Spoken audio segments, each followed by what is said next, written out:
আসসালামু আলাইকুম আমার প্রিয় বন্ধুরা, আশা করি তোমরা সবাই ভালো আছো আর আমিও ভালো আছি। আর দেখতে দেখতে চলে আসলো ২০ রোজা।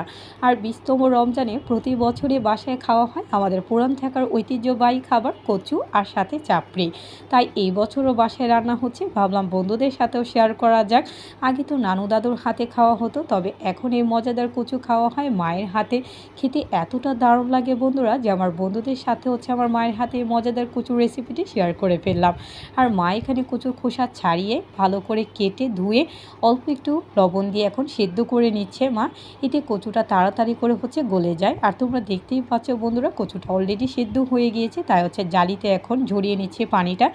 আর এখন ব্লেন্ডারে ব্লেন্ড করে নিচ্ছি। তোমরা চাইলে সেদ্ধ করেই রান্না করতে পারো, তবে এতে আঁশ থেকে যায় আর কচুটা খেতে ভালো লাগে না। আর এখন হাঁড়িতে নামিয়ে নিচ্ছি। আর এখন মা কচুটা রান্না করার জন্য সব কিছু একসাথে রেডি করে নিয়েছে। চলো বন্ধুরা, মায়ের হাতে এই মজাদার কচুর রেসিপিটা তোমাদের সকলের সাথে শেয়ার করা যাক। আশা করি আমার বন্ধুদের কাছেও ভালো লাগবে। আর মা এখানে ফ্রাই প্যানে সয়াবিন তেলটা ভালো করে গরম করে নিল, আর এখন সাথে পেঁয়াজ কুচি আর রসুন কুচি দিয়ে ভালো করে নেড়ে চেড়ে ব্রাউন করে নিচ্ছে।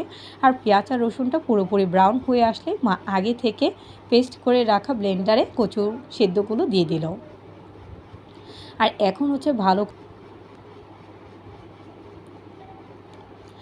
ভালো করে নাড়াচাড়া করে নিচ্ছে। মায়ের হাতের এই কচুরা তোমরা চাইলে পরোটা দিয়েও এটা খেতে পারো। আর এখন মার সাথে আর অল্প একটু চিনি দিয়ে দিল। এতে দারুণ মিষ্টি মিষ্টি একটা স্বাদ আসবে আর কচুটা খেতে। আর এখন ভালো করে মা নাড়াচাড়া করে নিল, আর কচুটাতে দিয়ে দিচ্ছে বেশি করে চেরা কাঁচা স্পাইসি একটা স্বাদ হবে। আর ভালো মতো মা এখন নাড়াচাড়া করে নিচ্ছে, আর সাথে মা কচুটাতে এখন দিয়ে দিচ্ছে একটু আদা বাটা আর রসুন বাটা দিয়ে আবারও ভালো করে অনেকবার কচু রান্না করে খেয়েছো, তবে একবার হলো আমার মায়ের মতো করে এরকম রান্না করে কচুর রেসিপিটা ট্রাই করবে। আশা করি বন্ধুদের কাছে অনেক অনেক ভালো লাগবে। আর সাথে এখন মা 2-3টা তেজপাতা দিয়ে দিল, এতে দারুণ একটা ফ্লেভার আসে। আর কচুটা অলরেডি রান্না হয়ে গিয়েছে, মা তুলে রাখলো। আর এখন একটু বাগার দেওয়ার জন্য কালো জিরা আর শুকনো মরিচ দিয়ে দিল তেলে।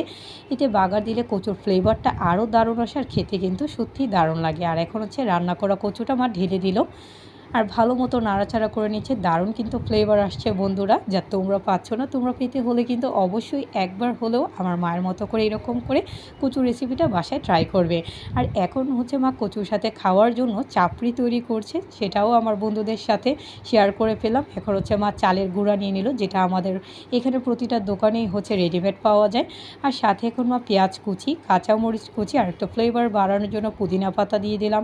সাথে পরিমাণ মতো লবণ অ্যাড করে দিচ্ছি। আর এখন অল্প একটু আদা বাটা দিয়ে দিলাম, আর একটু কালারফুল করার জন্য একটু হলুদের গুঁড়া দিয়ে দিলাম। তোমরা এটা সাদাও রান্না করতে পারো। আর সাথে এখন পরিমাণ মতো পানি দিয়ে আর অল্প একটু ময়দা দিয়ে দিলাম, যাতে ব্যাটারটা একটু ঠিক হয়। আর ভালো করে এখন নাড়াচাড়া করে নিচ্ছি। আর একটু পানি লাগবে, তাই আমি পানিটা অল্প একটু দিয়ে দিলাম আরও। তোমরা তোমাদের মতো করে ব্যাটারটা তৈরি করে নিতে পারো। এটা এত পাতলাও তৈরি করা যাবে না বা ভারীও তৈরি করা যাবে না, এমনভাবে তৈরি করে নিতে হবে যাতে ইজিলি চাপড়িটা হয়ে যায়। কিছুক্ষণের জন্য রেখে দিলাম ব্যাটারটা।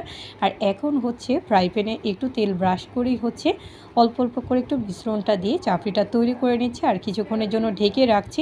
আর কিছুক্ষণ পর ঢাকনাটা তুলে নিলেই কিন্তু তৈরি হয়ে যাচ্ছে কালারফুল দারুণ মজাদার চাপড়ি।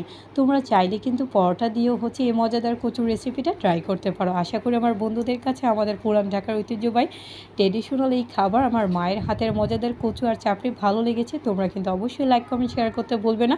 যারা যারা আমাকে সাপোর্ট করছো অসংখ্য ধন্যবাদ। যারা এখনও সাপোর্ট করেনি, সাপোর্ট করে ফলো আমার নিত্য নতুন ভিডিও দেখার জন্য। Thanks for watching my video. Allah Hafiz.